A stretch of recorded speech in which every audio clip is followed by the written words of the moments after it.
Hey, welcome back to Always Learning. And what are we doing today? Well, today we're learning about how to take a beam and to turn it into a beam coffee table. My brother-in-law, Craig, he found this old beam that he had from a barn, and we took an Alaskan chainsaw mill. We put the rails up on it, got the chainsaw in the Alaskan chainsaw mill, and now we trued up one side so that when we ripped it, we would have two sides that would be kind of the roughed up, the old aged part of it would be level for the top, so that when we put when he put the legs on it and the band around it, all you would see is the old exposed part of the wood. So pretty cool project.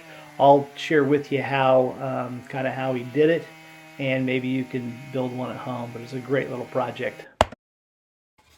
So once the beams were cut, the first thing Craig did is he took a Forster bit and he used this, made a little jig so that when he drilled into each of the beams, it was exactly in the same spot for each beam. And then he's, like I said, he used that Forster bit to drill in a controlled depth.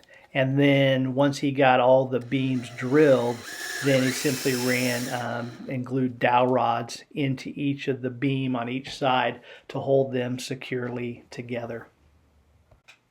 Once the beams were securely in place, then Craig used a compass to guide along the edge of the beams because they were a little jagged. So he wanted to make sure that he got kind of a true line of where the beam ran, so he could use a bandsaw to cut so that the board that he was going to use to support the hollow legs would be flush against the wood. I don't know why you couldn't.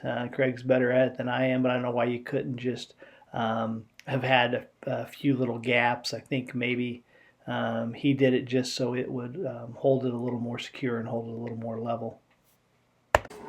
He then took that same board and he drilled holes in it just so he could secure it to the beam, and then he'll put the hollow legs on it and drill those into the side of it to secure it to the actual table.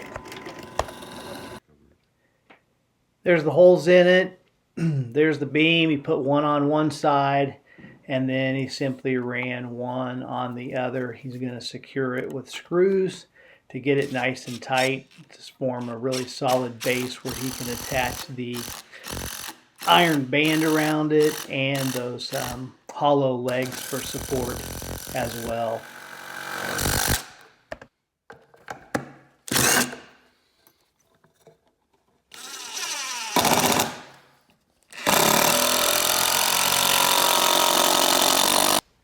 Having secured both the kind of bases and supports for the hollow legs and also just help to secure up the table in addition to those dowel rods, he has those boards screwed in there, and now he's slipping over the hollow kind of boxes or base that he made, and he's going to attach those to those wood pieces.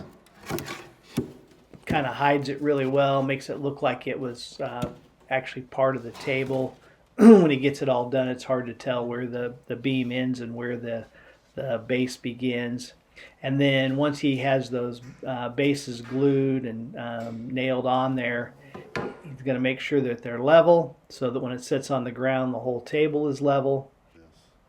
You can see how they're attached. They look good. And now he's ready to put the metal bands that's going to wrap around the beams on the surface, and then also come around all the way to the ground on those legs to kind of camouflage the legs a little bit and to make it look like it's one solid piece. So taking that band from the side, he just took it around front, and then he used kind of rivets, bolt looking rivets screwed in to make it look like it's kind of that old world banded metal. He heated it up and then bent it kind of in a rectangular form to get it to go around the beam and the legs. And then, like he said, he just counted and put rivets on it. But looks super cool. You should totally try it. Appreciate Craig for sharing with us, and thanks for watching.